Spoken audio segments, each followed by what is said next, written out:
Постройки с важными и полезными функционалами. Вышка – очень полезное здание, в нем вы можете вступить или создать коалицию, а также отправлять подарки.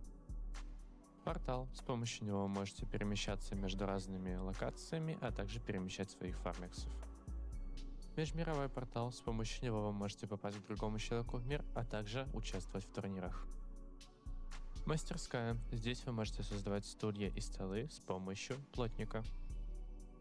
Автосборщик версифарма. Он добывает 25 единиц версифарма в минуту. Эйдосный сборщик. Он добывает 5 единиц эйдосов в минуту.